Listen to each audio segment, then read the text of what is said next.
ഒരു സെക്കൻഡിൽ നബിയെ കൊണ്ട് വിശ്വസിച്ച് നബിയോടൊപ്പം നിന്നാ മതി. ആരായി? സ്വഹാബിയായി. പദവി ചെറിയല്ല, ഊരുലിങ്ങൾ വന്ന് വരികയാണ്. നമ്മുടെ കബറിനടുത്തേക്ക് മൂലിയാരോട് എന്താ സംഭവം, പടച്ചവനെ പാമ്പ് വരുന്നുണ്ട് എന്ന് പറയും. സംഭവം അള്ളാഹു നമ്മളെ കാത്തിരക്ഷിക്കട്ടെ. ആണ് മനസ്സിലാക്കേണ്ടത്. ഇതൊരു സാധാ സ്വഹാബി. എന്തുകൊണ്ട്? ഹിദായത്ത് കിട്ടിക്കഴിഞ്ഞപ്പോ ഭയങ്കര സംഭവമായി. ഒന്നും ചെയ്തിട്ടില്ല അദ്ദേഹം. നിസ്കരിച്ചിട്ടുണ്ടോ? നോമ്പ് പിടിച്ചിട്ടുണ്ടോ? സക്കാത്ത് കൊടുത്തിട്ടുണ്ടോ? ഹജ്ജ് ചെയ്തിട്ടുണ്ടോ? ഒന്നുമില്ല. നബിയെ കണ്ട് ഇസ്ലാം മതം പുൽകി. ദുഹറിന് മുമ്പ് മരിച്ചുപോയി. പക്ഷെ ഖബറിലേക്ക് നോക്കുമ്പോൾ എന്താ സംഭവം? ഹൂറിലിങ്ങൾ വരിക. നബിക്ക് നാണം കൊണ്ട് നബി പുറകോട്ടുകൂടി. കാരണം എന്താ? അദ്ദേഹവും അദ്ദേഹത്തിന്റെ സ്ത്രീകളും, അദ്ദേഹത്തിന് അള്ളാഹു നൽകുന്ന സ്ത്രീകളാണ് ഹൂറിലിങ്ങളായ സ്ത്രീകൾ. അവരുമായിട്ടുള്ള കണക്ഷനിൽ എന്തിനാ ഞാൻ ഇടപെടുന്നത്? നബി തങ്ങൾ പുറകോട്ട് മാറി. കാരണം എനിക്കത് കാണാൻ പറ്റുള്ളൂ, നിങ്ങൾക്കത് കാണാൻ പറ്റൂല. നബി തങ്ങൾ സ്വഹാബത്തിനോട് പറഞ്ഞു, സയ്യിദുനാ റസൂലുള്ളാഹി സ്വല്ലല്ലാഹു അലൈഹി വസല്ലം. അതാണ് ഹിദായത്ത് കിട്ടിയവർക്കുള്ള നേട്ടം. ഹബീബായ റസൂലുള്ളാഹി സ്വല്ലല്ലാഹു അലൈഹി വസല്ലമ തങ്ങളോ ഈ ലോകത്ത് പ്രബോധനം നടത്തിയത് സ്വഹാബത്തിനെ അയക്കൽ കൊണ്ടാ.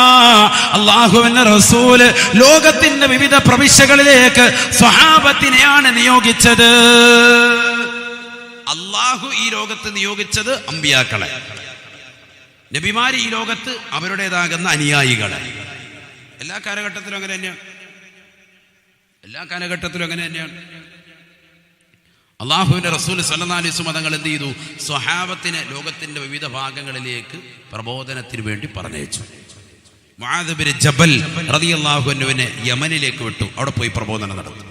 നബി ഞാൻ പോകൂല, തങ്ങൾ ജീവിച്ചിരിക്കുമ്പോൾ എനിക്ക് പോകാൻ പറ്റൂല, തങ്ങളോടൊപ്പമുള്ള ജുമാ ജമാഅത്തൊക്കെ നഷ്ടപ്പെടുത്തിയിട്ട് എങ്ങനെ പോകും നബിയെ? ഞാൻ പോകൂല, വേറെ വല്ലവരും വിടുക. നബി നിങ്ങൾ പറഞ്ഞു, പോ. ലാ യഹ്ദിയല്ലാഹു ബിക റജുലൻ വാഹിദൻ ഖൈറുൽ ലക മിനദ് ദുനിയ വമാ ഫീഹാ. നീ അവിടെ എത്തി അവിടെ ഒരാളെ നന്നാക്കലാണ് ഈ ദുനിയാവും അതിലുള്ള സകല വസ്തുക്കളും കിട്ടുന്നതിനേക്കാൾ നിനക്ക് ഏറ്റവും ഉത്തമമെന്ന് സയ്യിദുനാ റസൂലുള്ളാഹി. ലാ യഹ്ദിയല്ലാഹു ബിക റജുലൻ വാഹിദൻ. നിന്നെ കൊണ്ട് ഹിദായത്തിടലാണ് ഏറ്റവും നല്ലത്, നിന്നെ കൊണ്ട് ഈമാൻ പുൽകലാണ് ഏറ്റവും വലുത്. അപ്പൊ സ്വഹാബത്തിനെ കൊണ്ട് എന്ത് കിട്ടും? ഹിദായത്ത് കിട്ടും, നബിയെ കൊണ്ട് കിട്ടും. അത് ഖുർആൻ പറഞ്ഞതാണല്ലോ. ഇന്നക ലതഹ്ദീ ഇലാ സിറാത്തിൻ മുസ്തഖീം. തങ്ങളെ നേരായ പാതയിലേക്ക് ഹിദായത്ത് നൽകാൻ കഴിവുള്ളവരാണ് നബിയേ. ഇന്നക ലതഹ്ദീ ഇലാ സിറാത്തിൻ മുസ്തഖീം. നബിയനാ റസൂലുള്ളാഹി സ്വല്ലല്ലാഹു അലൈഹി വസല്ലം തങ്ങൾ തന്റെ പ്രിയപ്പെട്ട അനുയായികളെ ലോകത്തിന്റെ വിവിധ പ്രവിശ്യയിലേക്ക് അയക്കുകയാണ്. എന്നിട്ട് നബി തങ്ങൾ പറയുകയാ, അസ്ഹാബി കന്നുജൂം ഫബി അയ്യിഹിം ഇഖ്തദൈതും ഇഹ്തദൈതും. എന്റെ സ്വഹാബത്ത് നക്ഷത്ര തുല്യരാണ്, അവരെ ആര് പിൻപറ്റിയോ അവർ ഹിദായത്തിലാണ്, സന്മാർഗത്തിലാണ് എന്ന് ഹബീബുനാ റസൂലുള്ളാഹി സല്ലല്ലാഹു അലൈഹി വസല്ലം. എന്നെ മാത്രമല്ല, എന്റെ സഹാബത്തിനെ പിൻപറ്റിയാൽ മതി, നിങ്ങൾക്ക് എന്ത് കിട്ടും? ഹിദായത്ത് കിട്ടും. സയ്യിദുനാ റസൂലുള്ളാഹി. കണ്ടോ? അപ്പൊ കണക്ഷൻ പിന്നെ അടുത്ത സ്ഥലത്തോട്ടെത്തി, സ്വഹാബത്തിലെത്തി നിൽക്കാണ്. പ്രവാചകനിൽ നിന്ന് പോന്ന് സ്വഹാബത്തിലെത്തി. ഇനി അടുത്ത ഹദീസ് എത്രയുണ്ട്? സ്വഹാബത്തിന്റെ ശ്രേഷ്ഠ ഒരു ഹദീസേ ഉള്ളൂ.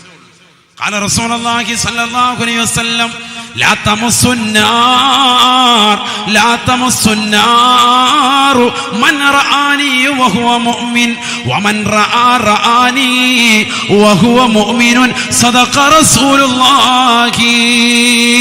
അല്ലാഹുവിന്റെ റസൂൽ തന്നെ പ്രിയപ്പെട്ടതാകുന്ന അനുയായികളോട് പറയുകയാണ്, അല്ലയോ അനുയായികളെ, നിങ്ങൾക്കുള്ള ശ്രേഷ്ഠത എന്തെന്നറിയുമോ?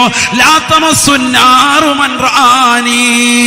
എന്നെ കണ്ടുകൊണ്ട് എന്നെ വിശ്വസിച്ചുകൊണ്ട് ഒരു സെക്കൻഡെങ്കിലും മുഅ്മിനായി നിലകൊണ്ട ആളുകളെ നിങ്ങൾ ഒരിക്കലും തന്നെ നരകത്തിൽ കടക്കൂല എന്ന് ഹബീബായ റസൂലുള്ളാഹി. വമൻ റആനി വഹുവ മുഅ്മിൻ. എന്നെ കണ്ടവരെ അവർ ഈമാൻ പുൽകിക്കൊണ്ടാണ് കണ്ടത് എങ്കിൽ അവർ തീർച്ചയായും നരകത്തിൽ കടക്കൂല എന്ന് ഹബീബായ റസൂലുള്ളാഹി. ലാ തമസ്സുന്നാർ വഹുവ മുഅ്മിൻ വമൻ റആനി വഹുവ മുഅ്മിനുൻ സദഖ റസൂലുള്ളാഹി. എന്നെ വിശ്വസിച്ചുകൊണ്ട് കണ്ടവൻ നരകത്തിൽ കടക്കൂല. എന്നെ കണ്ടവരെ കണ്ടവർ എന്ന് പറഞ്ഞ സ്വഹാബത്ത്, ആ സ്വഹാബത്തിനെ കണ്ട ആളുകൾ അവരെ വിശ്വസിച്ചുകൊണ്ടാണ് കണ്ടത് എങ്കിൽ, ഇമാം പുലിക്കാണ് കണ്ടതെങ്കിൽ അവരും നരകത്തിൽ കടക്കൂല. സയ്യിദുനാ റസൂലുള്ളാഹി. അപ്പൊ സ്വഹാബത്തിനെ കൊണ്ട് എന്ത് നിനക്ക് കിട്ടുമെന്നു? എന്ത് കിട്ടും? ഹിദായത്ത് കിട്ടും, അതല്ലേ വേണ്ടത്. അതുകൊണ്ട് രക്ഷപ്പെട്ട ആളെ കഥയല്ലേ ഇപ്പൊ പറഞ്ഞത്. പൊന്നു, ആ 15 ഔട്ടല്ലേ. ബക്കറ്റ് വരുമില്ലേ ഇവിടെ? വേണ്ടല്ലേ മനസ്സിലാരെ? മജീദ് ഭായി പോയ അവിടെ നിന്ന് ഇല്ലേ? ബക്കറ്റില്ലേ? ബക്കറ്റ് വേണ്ട, ബക്കറ്റ് പിരിക്കണ്ടേ? നിങ്ങൾ നൽകാൻ തയ്യാറാണെങ്കിൽ പിന്നെ പിരിക്കുന്നതിന് എന്താ മടി? നിങ്ങളൊക്കെ 500,000 വെച്ച് പോക്കറ്റ് ഇട്ടുകൊണ്ട് വന്നിട്ട് അത് വെറുതെ വാങ്ങിയില്ലെങ്കിൽ പിന്നെ നമുക്ക് പേരോശം. അള്ളാഹു നമ്മളെ സ്വീകരിക്കട്ടെ, നമ്മുടെ സ്വതക്കെ അള്ളാഹു കബൂലാക്കട്ടെ.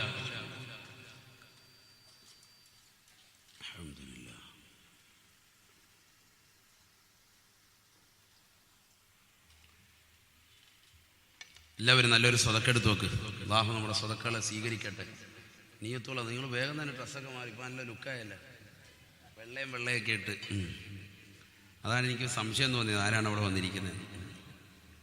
അള്ളാഹു നമ്മളെ സ്വീകരിക്കട്ടെ, അള്ളാഹു നമ്മളെ കബൂലാക്കട്ടെ. സർവനീയത്തോളം അള്ളാഹുവെ നീ സാധൂകരിക്കണേ അല്ലാ. വിഷമങ്ങൾ പ്രയാസങ്ങൾ മാറ്റി നൽകണേ അല്ലാ. അപകടങ്ങളെ തൊട്ട്, ദുരിതങ്ങളെ തൊട്ട്, വിപത്തുകളെ തൊട്ട്, കാലവിപത്തുകളെ തൊട്ട് നീ കാത്തുരക്ഷിക്കണേ അല്ലാ. മക്കളെ സ്വാലിഹീങ്ങളിൽ ആബിദീങ്ങളിൽ ഉൾപ്പെടുത്തണേ അല്ലാ. ദുനിയാവിലും ആഖിറത്തിലും സർവ്വ വിപത്തുകളിൽ നിന്ന് നീ കാവൽ നൽകണേ അല്ലാ. നീ കാത്തുരക്ഷിക്കണേ അല്ലാ. അല്ലാഹു നമ്മളെ സ്വീകരിക്കട്ടെ. അപ്പൊ അതാണ് ഹിദായത്ത്. ഹിദായത്ത് ആരെ കൊണ്ടാണ് കിട്ടുക? സ്വഹാബത്തിനെ കൊണ്ടാണ് കിട്ടുക. അവരുടെ മാർഗത്തിലേക്ക് തെളിക്കണേ അല്ലാ എന്നാണ് നമ്മൾ ചോദിക്കുന്നതും. അതിനാണല്ലോ ചോദിക്കുന്നത്. ഇഹ്ദിനസ് സിറാത്തൽ മുസ്തഖീം സിറാത്തൽ ലദീന അൻഅംത അലൈഹിം. അല്ലാഹുവേ നേരായ മാർഗത്തിലേക്ക് തെളിക്കണേ അല്ലാ. അത് സിറാത്തൽ ലദീന അൻഅംത അലൈഹിം, നീ അനുഗ്രഹിച്ചവരുടെ മാർഗമാണ്. أولئك الذين أنعم الله عليهم من النبيين والصديقين والشهداء والصالحين. അള്ളാഹു അനുഗ്രഹിച്ചവരുടെ മാർഗം അത് അമ്പിയാക്കളുടെ മാർഗമാണ്, അത് ശുഹദാക്കളുടെ മാർഗമാണ്, അത് സലഫു സാലിഹീങ്ങളുടെ മാർഗമാണ്. ആ മാർഗത്തിലേക്ക് തിരിയാൻ വേണ്ടിയാണ് അല്ലാഹു സുബ്ഹാനഹു വ തആല നമ്മളോട് പറയുന്നത്. വിശുദ്ധ ഖുർആനിൽ ഒറ്റ ദുആയെ നിർബന്ധമായ ദുആ ഉള്ളൂ, പഠിച്ചു വെക്കണം. ഏതാണത്? ഇഹ്ദിനസ് സിറാത്തൽ മുസ്തഖീം, ഇഹ്ദിനസ് സിറാത്തൽ മുസ്തഖീം. ആ ഒറ്റ ദുആയെ നിർബന്ധമായ ദുആ ഉള്ളൂ. മറ്റുള്ള ദുആയൊക്കെ യുസാബു അലാ ഫീലിഹി വലാ യുആഖബു അലാ തർക്കിഹി എന്ന കോലത്തിലാണ്. ചെയ്താൽ കൂലി കിട്ടും, ചെയ്തില്ലേ ശിക്ഷയൊന്നുമില്ല. ഖുർആനിലെ മറ്റുള്ള മുഴുവൻ ദുആകളും ഒക്കെ സുന്നത്തായ ദുആകളാണ്. ഈ ഒറ്റ ദുആ മാത്രം, അഥവാ ഹിദായത്തിനെ ചോദിക്കൽ മാത്രമാണ് നിർബന്ധമായ ദുആ. മനസ്സിലാക്കിയിരിക്കേണ്ടതാണ്. കാരണം ഹിദായത്ത് അത്രമേൽ പ്രധാനമായ സംഗതിയാണ്, അത്രമേൽ നിർബന്ധമായ സംഗതിയാണ്. ഹബീബായ റസൂലുള്ളാഹി സ്വല്ലല്ലാഹു അലൈഹി വസല്ലമ തങ്ങൾ ഓർമ്മപ്പെടുത്തുകയാണ്, എന്റെ സ്വഹാബത്തിനെ ആരൊരുവൻ പിടിച്ചോ അവന് തീർച്ചയായും ഹിദായത്തിടപ്പെടുമേ, സന്മാർഗത്തിലാകുമേ. അപ്പൊ നമ്മളൊക്കെ ഓരോരുത്തരും ഓരോ സ്വഹാബത്തിനെ പിടിക്കൽ അനിവാര്യമാണ്. ഓരോ സ്വഹാബത്തിനെ പിടിക്കൽ അനിവാര്യമാണ്. ബദരീങ്ങളുടെ ശ്രേഷ്ഠത എന്താ ഉസ്താദേ? ബദരീങ്ങളുടെ ശ്രേഷ്ഠത എന്ന് പറഞ്ഞാൽ മുത്തുനബി സല്ലല്ലാഹു അലൈഹി വസല്ലമ തങ്ങളെ ഏറ്റവും അത്യാവശ്യ ഘട്ടത്തിൽ നബിതങ്ങളെ സഹായിച്ചതാകുന്ന മറ്റൊരു കൂട്ടർ ലോക ചരിത്രത്തിലില്ല. അവരെ സഹായിച്ചത് യുദ്ധാനന്തര മുതൽ കൊതിച്ചിട്ടല്ല, ഗനീമത്ത് സ്വത്ത് കൊതിച്ചിട്ടായിരുന്നില്ല. അവർ നബി സല്ലല്ലാഹു അലൈഹി വസല്ലമ തങ്ങളിൽ നിന്ന് ഒന്നും കൊതിച്ചിട്ടുണ്ടായിരുന്നില്ല. അവരുടെ ലക്ഷ്യം പരിപൂർണമായ ഇഖ്ലാസോട് കൂടിയാണ് ബദറിലേക്ക് 313 സ്വഹാബത്ത് കടന്നു വന്നത്. അതുകൊണ്ടാണ് ചരിത്രത്തിൽ ഇന്നും തങ്കലിബുകളാൽ ബദരീങ്ങളെ അനുസ്മരിക്കുന്നത്. ഇന്നും അവരുടെ പേരുകൾ ഇത്രത്തോളം ഷറഫാക്കപ്പെടാൻ കാരണം എന്താ? വേറെ എത്രയോ യുദ്ധം നബിതങ്ങൾ തന്നെ പങ്കെടുത്ത 27 യുദ്ധങ്ങളുണ്ട്. 27 യുദ്ധങ്ങൾ നബിതങ്ങൾ തന്നെ പങ്കെടുത്തതുണ്ട്. നബിതങ്ങൾ പങ്കെടുത്തതിന് ഒസ്വത്ത് എന്ന് പറയും യുദ്ധത്തിന്. പങ്കെടുക്കാത്ത യുദ്ധത്തിന് സരിയത്ത് എന്ന് അറബിയിൽ പറയും. നബിതങ്ങൾ പങ്കെടുത്ത യുദ്ധം തന്നെ 27 യുദ്ധങ്ങളുണ്ട്, ചരിത്രത്തിൽ കാണാം. അതിലെന്തുകൊണ്ട് ഏറ്റവും ശ്രേഷ്ഠമായി ബദറിനെ അല്ലാഹു സുബ്ഹാനഹു വ തആല എടുത്തു? ബദരീങ്ങളിൽ ഉള്ള മുഴുവൻ സ്വഹാബത്തിൽ ഒരൊറ്റ ഒരാൾ പോലും കാപട്യമുള്ളവരില്ല, മുനാഫിക്കുകളില്ല എന്ന് ഹബീബ് റസൂലുള്ളാഹി. ഉഹദിൽ വന്നതാകുന്ന ആളുകൾക്കിടയിൽ, സ്വഹാബത്തിനിടയിൽ ചിലർ മുനാഫിക്കുകൾ ഉണ്ടായിരുന്നു, ചിലർ കപട വിശ്വാസികൾ ഉണ്ടായിരുന്നു. യുദ്ധത്തിന് വന്നവർ ചിലർ കപട വിശ്വാസികൾ ഉണ്ടായിരുന്നു, മുനാഫിക്കുകൾ ഉണ്ടായിരുന്നു. ബദരീങ്ങളിലോ അത് 100-ൽ 100ആണ്, 100-ൽ 100% ഓക്കെയുള്ള ആളുകളാണ് ബദറിലേക്ക് മാർച്ച് ചെയ്ത് വന്നത്. അതാണ് ബദരീങ്ങളുടെ ഏറ്റവും വലിയ പ്രത്യേകത. ബനൂ മുസ്തലഖ് യുദ്ധം കഴിയുകയാണ്. പ്രസിദ്ധമായ യുദ്ധമാണ് ബനൂ മുസ്തലഖിന്റെ യുദ്ധം. ഹബീബായ റസൂലുള്ളാഹി സ്വല്ലല്ലാഹു അലൈഹി വസല്ലമ തങ്ങൾ പങ്കെടുത്ത യുദ്ധമാണ്. ഹബീബായ റസൂലുള്ളാഹി സ്വല്ലല്ലാഹു അലൈഹി വസല്ലമ തങ്ങളും അനുയായികളും യുദ്ധം കഴിഞ്ഞ് വിജയശ്രീലാളിതരായി തിരിച്ചു പോവുകയാണ്. തിരിച്ച് മദീനത്തേക്ക് യാത്രയാവുകയാണ്. യുദ്ധത്തിൽ ജയിച്ചു. ബനൂ മുസ്തലഖ് യുദ്ധത്തിൽ മുസ്ലിമീങ്ങൾ വിജയം കൊണ്ടു. അവർ നേരെ തിരിച്ചു മദീനയിലേക്ക് പോവാൻ. ഹബീബായ റസൂലുള്ളാഹി സ്വല്ലല്ലാഹു അലൈഹി വസല്ലമ തങ്ങൾ ഓരോ യാത്രയിലും തന്റെ പ്രിയപ്പെട്ട ഭാര്യമാർക്കിടയിൽ ഊഴം നിശ്ചയിക്കുമായിരുന്നു. ആ യുദ്ധത്തിന് വേണ്ടിയുള്ള ഊഴം നിശ്ചയിക്കലിൽ പേര് വന്നത് ആയിഷ സിദ്ദീഖ റളിയല്ലാഹു അൻഹാ. ആയിഷ ബീവിയുടെ പേരാണ്. ആയിഷ ബീവിയുമായി പ്രവാചകൻ യുദ്ധത്തിന് പോയി. യുദ്ധത്തിൽ പ്രവാചകൻ വിജയിച്ചു. തന്റെ പ്രിയപ്പെട്ട അനുയായികളോടൊപ്പം വിജയശ്രീലാളിതനായി പരിശുദ്ധ മദീനയിലേക്ക് അല്ലാഹുവിന്റെ റസൂല് തിരിച്ച് യാത്ര തിരിക്കുകയാണ്. ആയിഷ ബീവി റളിയല്ലാഹു തആല അൻഹ യുദ്ധം കഴിഞ്ഞ ഭൂമിയിൽ തനിച്ചായി. മലമൂത്ര വിസർജനം നടത്തുന്നതിന് വേണ്ടി അല്പം മാറി ഒരു സ്ഥലത്തേക്ക് നീങ്ങിപ്പോയി. അവിടെ വെച്ചുകൊണ്ട് മഹദിവറുകളുടെ മാല നഷ്ടപ്പെട്ടു പോയി. ആ മാല അന്വേഷിച്ചുകൊണ്ട് സമയം കളഞ്ഞുപോയി. ആയിഷ ബീവി റളിയല്ലാഹു തആല അൻഹ തിരികെ വന്നപ്പോ ഒരാള് പോലുമില്ല, ഒരൊറ്റ സ്വഹാബി പോലും അവിടെയില്ല. എല്ലാവരും പോയി, അവിടെ ആരും കാണുന്നില്ല. നബി സല്ലല്ലാഹു അലൈഹി വസല്ലം തങ്ങൾ യുദ്ധം കഴിഞ്ഞ് അങ്ങനെ മുന്നോട്ട് യാത്ര തിരിച്ചിരിക്കുകയാണ്. പതുക്കെ പോവുള്ളൂ. കാഫിലകളായി ഓരോരുത്തർ പോയി. ആയിഷ ബീവി കയറേണ്ട ഒട്ടകത്തിന്റെ കട്ടിൽ, ഹൗദജ് എന്നാണ് അതിനെ അറബി പറയുക, കൂടാരം, ഒട്ടകത്തിന്റെ കൂടാരം. അത് വഹിക്കുന്ന സ്വഹാബി അദ്ദേഹം കരുതി ആയിഷ ബീവി കയറിയിട്ടുണ്ടാവും. കാരണം എല്ലാവരും പോവല്ലേ, പരസ്പരം അങ്ങോട്ടും ഇങ്ങോട്ടും നോക്കുന്ന പരിപാടിയില്ല, സംസാരിക്കുന്ന പരിപാടിയില്ല.